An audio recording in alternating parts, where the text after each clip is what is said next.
ഈ പരിപാടി അധ്യക്ഷൻ ഏറ്റവും പ്രിയങ്കരനായ പ്രിയ സുഹൃത്തുമായ ശ്രീ ജീവൻ കുമാർ അവകൾ, ഈ പരിപാടിയിൽ സ്വാഗതം ആശംസിച്ച ഏറ്റവും പ്രിയങ്കരനായ ശ്രീ സുനിൽ ഉമ്മൻ മാത്യു അവകൾ, ഈ പരിപാടിയിൽ ആശംസ അറിയിക്കാൻ എത്തിച്ചേർന്ന ഏറ്റവും പ്രിയങ്കരനായ ശ്രീ സന്തോഷ് കുമാർ, ശ്രീ പ്രദീപ്, ശ്രീ ശിവകുമാർ, സിസ്റ്റർ സാന്നിധ്യം, നന്ദി അറിയിക്കാൻ പോകുന്ന ശ്രീ മനോജ്, വേദിയിലും സദസ്സിലും ഇരിക്കുന്ന മറ്റു വിശിഷ്ട വ്യക്തികളെ, സുഹൃത്തുക്കളെ, വിദ്യാർത്ഥികളെ, രക്ഷകർത്താക്കളെ, അധ്യാപകന്മാരെ, മീഡിയ സുഹൃത്തുക്കളെ, എല്ലാവർക്കും എൻ്റെ നമസ്കാരം.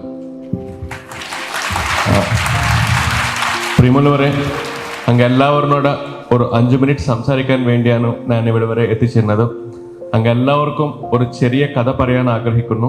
പറയാൻ പോകുന്നത് ശരിക്കും എൻ്റെ കഥ തന്നെയാണ്. പക്ഷെ പറയുന്നത് ഒരിക്കലും ഞാനൊരു വലിയ ആളെന്ന നിലയിലല്ല.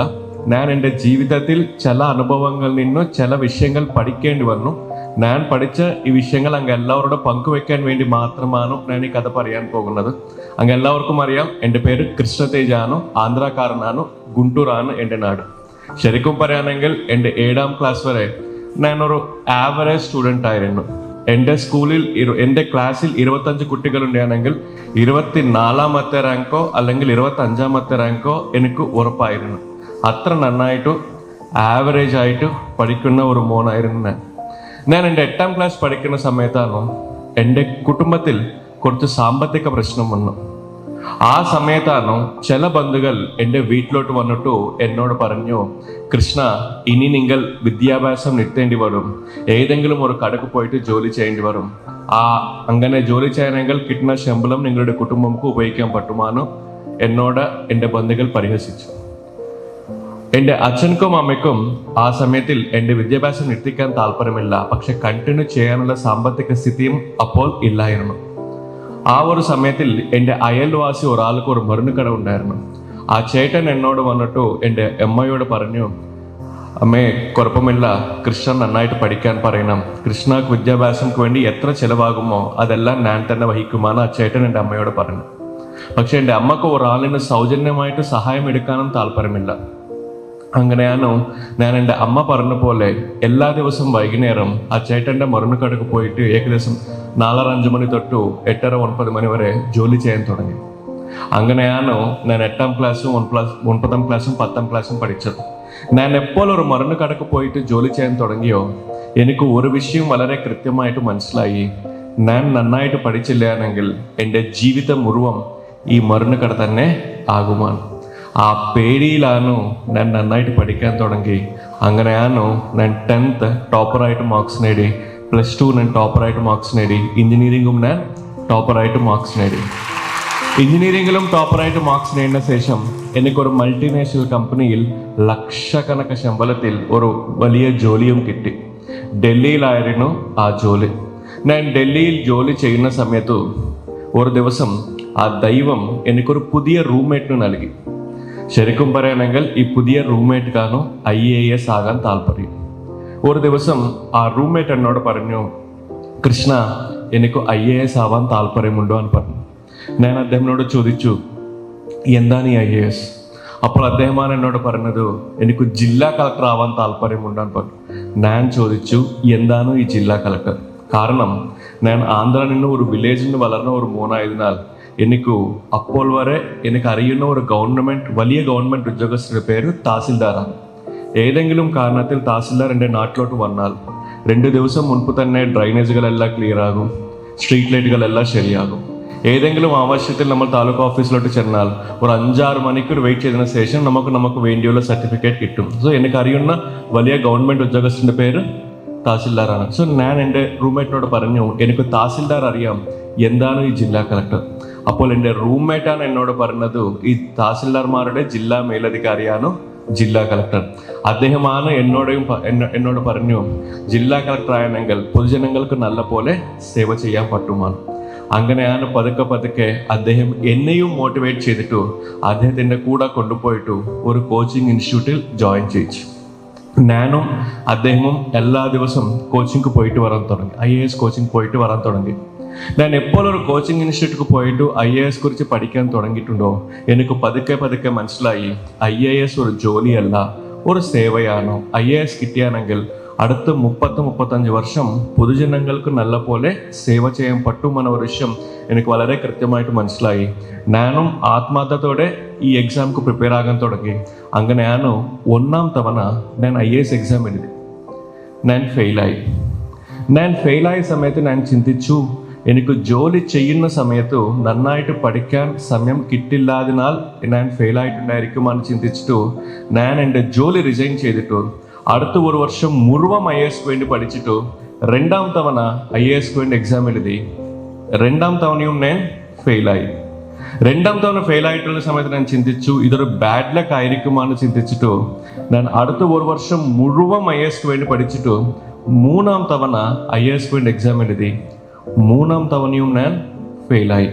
പ്രിയമുള്ളവരെ, അങ്ങ് എല്ലാവരും ഒബ്സർവ് ചെയ്യണമെങ്കിൽ എൻ്റെ ജീവിതത്തിൽ 3 വലിയ സക്സസ് ഉണ്ട്.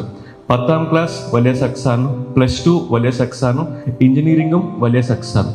അതിനുശേഷം എൻ്റെ ജീവിതത്തിൽ 3 വലിയ ഫെയിലിയേഴ്സും പെട്ടെന്ന് വന്നു. IAS ഒന്നാം തവണയും ഞാൻ ഫെയിലായി, രണ്ടാം തവണയും ഞാൻ ഫെയിലായി, മൂന്നാം തവണയും ഞാൻ ഫെയിലായി. 3 തവണ എനിക്ക് ഫെയിലിയേഴ്സ് എപ്പോൾ വന്നോ കണ്ടിന്യൂസ് ആയിട്ടു എൻ്റെ മോട്ടിവേഷൻ ലെവൽസ് എല്ലാം താഴോട്ട് പോയി, എൻ്റെ കോൺഫിഡൻസ് ലെവൽസ് എല്ലാം താഴോട്ട് പോയി.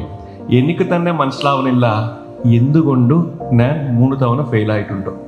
ഏകദേശം 1 മാസം ഞാൻ സ്വയം അന്വേഷിച്ചു എന്തുകൊണ്ട് ഞാൻ ഈ എക്സാമിൽ ഫെയിലാകുന്നു. പക്ഷെ എനിക്ക് ഒരു കാരണവും മനസ്സിലായില്ല. അതിനുശേഷം അടുത്ത 1 മാസം എൻ്റെ സുഹൃത്തുക്കളുടെ വീട്ടിലോട്ട് പോയിട്ടു എൻ്റെ സുഹൃത്തുക്കൾ എല്ലാവരും അന്വേഷിക്കാൻ തുടങ്ങി. മച്ചാൻ, നിങ്ങൾക്കറിയാമല്ലേ ഞാൻ IAS എക്സാം എഴുതുന്നു, നിങ്ങൾക്കറിയാമോ ഞാൻ എന്തുകൊണ്ട് ഫെയിലാകുന്നു അന്വേഷിച്ചു. പക്ഷെ എൻ്റെ സുഹൃത്തുക്കൾ എല്ലാവരും എന്നോട് പറയും, കൃഷ്ണ നിങ്ങൾ ഇൻ്റലിജൻ്റ് ആണോ, നിങ്ങൾ സ്മാർട്ടാണോ, നിങ്ങൾക്ക് നല്ല മെമ്മറി പവർ ഉണ്ടോ, നിങ്ങൾക്ക് നല്ല കോൺസെപ്ച്വൽ ക്ലാരിറ്റി ഉണ്ടോ, നിങ്ങൾക്കും മനസ്സിലാകുന്നില്ല നിങ്ങൾ എന്തുകൊണ്ട് ഫെയിലാകുന്നു പറഞ്ഞു. ഏകദേശം 1 മാസം സ്വയം അന്വേഷിച്ചു, ഒരു കാരണം മനസ്സിലായില്ല. 1 മാസം എൻ്റെ സുഹൃത്തുക്കളോട് അന്വേഷിച്ചു, എനിക്ക് ഒരു കാരണം മനസ്സിലായില്ല. ഇനി ഞാൻ തീരുമാനമെടുത്തു എനിക്ക് IAS കിട്ടാൻ ബുദ്ധിമുട്ട് തന്നെയാണ്. അങ്ങനെ ഒരു തീരുമാനം എടുത്തിട്ട് ഒരു IT കമ്പനിക്ക് ജോലിക്ക് വേണ്ടി അപ്ലൈ ചെയ്തു. എനിക്കുള്ള നല്ല ക്രെഡൻഷ്യൽസിൻ്റെ കാരണത്തിൽ എനിക്ക് ആ ജോലി പെട്ടെന്ന് കിട്ടി. ഞാൻ ഈ ജോലി കിട്ടിയ വിവരം എൻ്റെ സുഹൃത്തുക്കൾ എല്ലാവർക്കും വിളിച്ചു പറഞ്ഞു. മച്ചാ, ഇനി ഞാൻ IAS എക്സാം എഴുതാൻ പോകുന്നില്ല, IT ജോലിക്ക് തിരിച്ചു കയറുന്നു ആണ്. ഈ ഒരു വിവരം എൻ്റെ സുഹൃത്തുക്കളിൽ നിന്നും എൻ്റെ ശത്രുക്കൾക്കും പോയി. അടുത്ത ദിവസം രാവിലെ 3 പേര് എന്നെ കാണാൻ വേണ്ടി വന്നു. എൻ്റെ മുറി വരെ വന്നു, ബെല്ലടിച്ചു, ഞാൻ ഡോർ ഓപ്പൺ ചെയ്തു. ശരിക്കും പറയുകയാണെങ്കിൽ വന്നത് 3 പേരല്ല, 3 ശത്രുക്കളാണ്. വന്നത് എന്നെ കാണാൻ വേണ്ടിയല്ല, എന്നെ പരിഹസിക്കാൻ വേണ്ടിയാണ്. പക്ഷേ ശത്രുവായാണെങ്കിലും എൻ്റെ മുറി വരെ വന്നല്ലോ, അതിനാൽ ഞാൻ ആ 3 പേരിനു അകത്ത് വരാൻ പറഞ്ഞു, ഇരിക്കാൻ പറഞ്ഞു. ആ 3 ശത്രുക്കൾ എൻ്റെ റൂം അകത്ത് വന്നിട്ട് ഇരുന്ന ശേഷം ആദ്യത്തെ ശത്രു എന്നോട് പറഞ്ഞു, കൃഷ്ണ, നിങ്ങളൊരു നല്ല തീരുമാനം എടുത്തു, നിങ്ങൾക്ക് IAS കിട്ടാൻ ബുദ്ധിമുട്ട് തന്നെയാണോ, IT ജോബാണ് ഏറ്റവും കറക്റ്റാണ് പറഞ്ഞു. ഞാൻ ശരിയാണ് പറഞ്ഞു. രണ്ടാം ശത്രു എന്നോട് പറഞ്ഞു, കൃഷ്ണ, നിങ്ങൾക്ക് IAS ഒരിക്കലും കിട്ടാൻ പോകുന്നില്ല, IT ജോബാണ് ഏറ്റവും കറക്റ്റാണ് പറഞ്ഞു.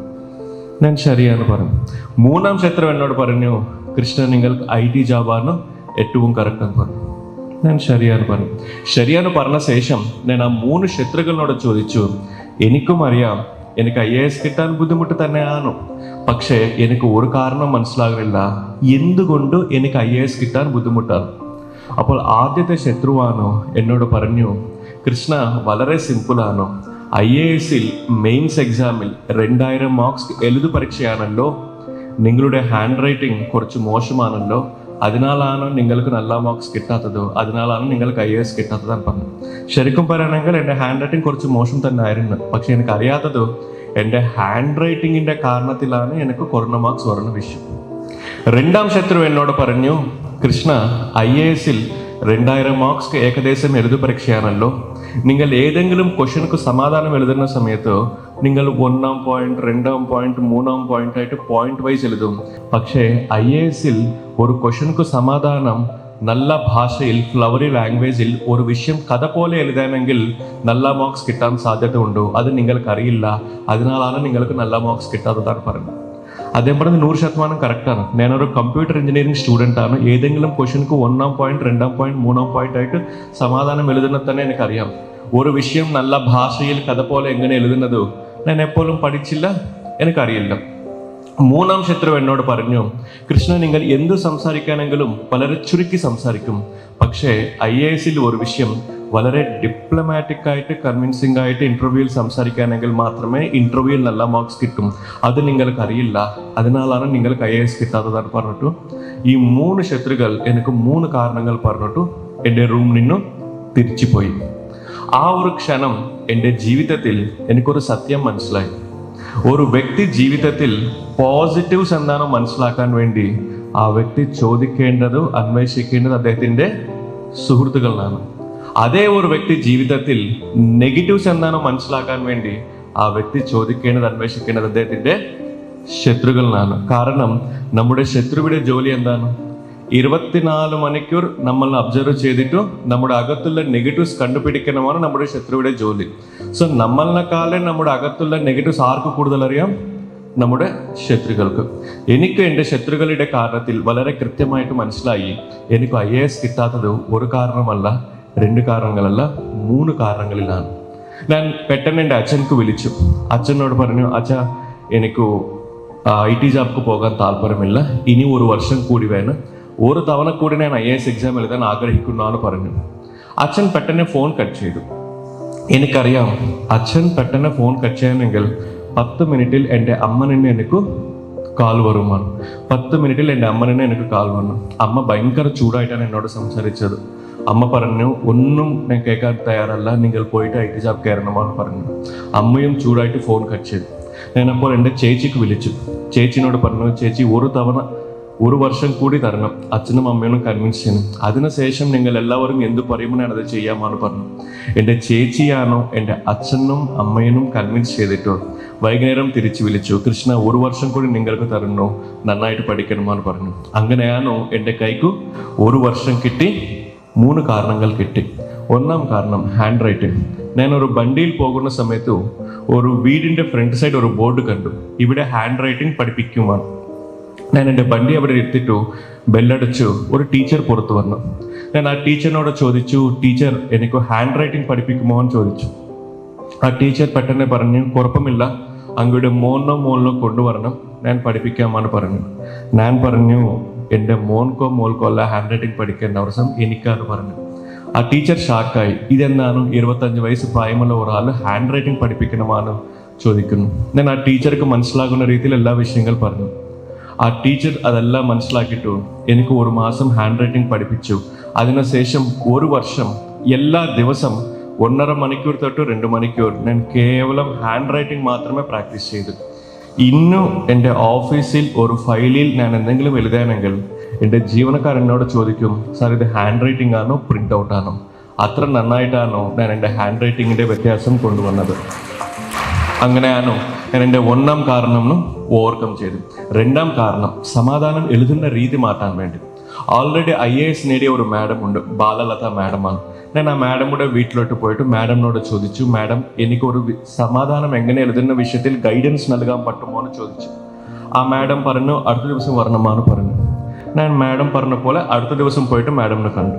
അടുത്ത ദിവസം വരണമെന്ന് പറഞ്ഞു. അടുത്ത ദിവസം പോയിട്ട് മാഡമിനെ കണ്ടു. അങ്ങനെ ഒരാഴ്ച മാഡം അടുത്ത ദിവസം പറഞ്ഞു.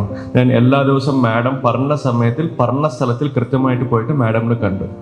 7ാം ദിവസം മാഡം പറഞ്ഞു, കൃഷ്ണ, എനിക്ക് മനസ്സിലായി നിങ്ങൾ ഒരു കമ്മിറ്റഡ് സ്റ്റുഡൻറ് തന്നെയാണ്, അതിനാൽ ഞാൻ നിങ്ങൾക്കൊരു അവസരം നൽകാം.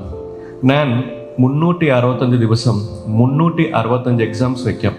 ഓരോ എക്സാം 3 മണിക്കൂറിൻ്റെ എക്സാമാണ്. എല്ലാ ദിവസവും കൃത്യമായിട്ട് 4 മണിക്ക് എൻ്റെ വീട്ടിൽ വന്നിട്ടു 3 മണിക്കൂറിൻ്റെ എക്സാം നിങ്ങൾ എഴുതണം. ഏതെങ്കിലും കാരണത്തിൽ നിങ്ങൾ ഒരു ദിവസം വൈകിയായിട്ട് വന്നാൽ, ഒരു ദിവസം എക്സാം എഴുതാൻ വന്നില്ലെങ്കിലും അത് നിങ്ങളുടെ അവസാനത്തെ എക്സാം ആകുമെന്ന് പറഞ്ഞു. പക്ഷേ നിങ്ങൾ ഈ 365 എക്സാംസ് എഴുതാനെങ്കിൽ നിങ്ങൾക്ക് നല്ല പോലെ മനസ്സിലാകും ഒരു വിഷയം സമാധാനമായിട്ട് എങ്ങനെ എഴുതണമോ. അങ്ങനെ മാഡം പറഞ്ഞ പോലെ 365 ദിവസം എല്ലാ ദിവസവും രാവിലെ കൃത്യമായിട്ട് മാഡമുടെ വീട്ടിലോട്ട് ചെന്നിട്ട് എക്സാം എഴുതി. 365 എക്സാംസ് ഞാൻ ഇപ്പോൾ എഴുതിയിട്ടുണ്ടോ, എനിക്ക് വളരെ കൃത്യമായിട്ട് മനസ്സിലായി ഒരു വിഷയം നല്ല ഭാഷയിൽ കഥ പോലെ സമാധാനമായിട്ട് എങ്ങനെ എഴുതണമോ. അങ്ങനെ ഞാൻ എൻ്റെ 2ാം കാരണവും ഓവർകം ചെയ്തു. 3ാം കാരണം സംസാരിക്കുന്ന രീതി മാറ്റാൻ വേണ്ടി ഓൾറെഡി IAS പഠിക്കുന്ന കുട്ടികൾക്ക് ഒരു കോച്ചിങ് ഇൻസ്റ്റിറ്റ്യൂട്ടിൽ പഠിപ്പിക്കാൻ തുടങ്ങി. ഞാൻ എപ്പോൾ ഒരു ടീച്ചറായിട്ട് പഠിപ്പിക്കാൻ തുടങ്ങിയോ എനിക്ക് വളരെ കൃത്യമായിട്ട് മനസ്സിലായി ഒരു വിഷയം എതിർ വ്യക്തിക്ക് മനസ്സിലാകുന്ന രീതിയിൽ വളരെ ഡിപ്ലോമാറ്റിക് ആയിട്ട് കൺവിൻസിംഗ് ആയിട്ട് എങ്ങനെ സംസാരിക്കണമോ. അങ്ങനെ ഒരു വർഷത്തിൽ 3 കാരണങ്ങളും ഞാൻ ഓവർകം ചെയ്തിട്ടു ഞാൻ 4ാം തവണ IAS വേണ്ടി പ്രിലിംസ് എക്സാം എഴുതി ക്ലിയർ ചെയ്തു, മെയിൻസ് എക്സാം എഴുതി ക്ലിയർ ചെയ്തു, ഇന്റർവ്യൂവിൽ പങ്കെടുത്തു ക്ലിയർ ചെയ്തു. എനിക്ക് ആൾ ഇന്ത്യ 66 റാങ്ക് കിട്ടിയിട്ടുണ്ട്. സോ പ്രിയമുള്ളവരെ, അങ്ങെല്ലാവർക്കും ഈ കഥ പറയേണ്ട ഒരു അവസരം. ഇന്നും എല്ലാവരും എന്നെ ജില്ലാ കളക്ടറാണ് സംബോധിക്കും.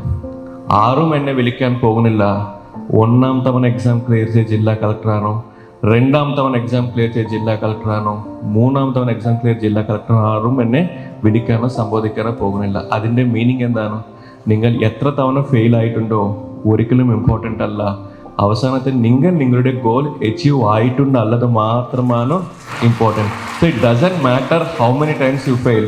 What matters is whether you reach your goal or not.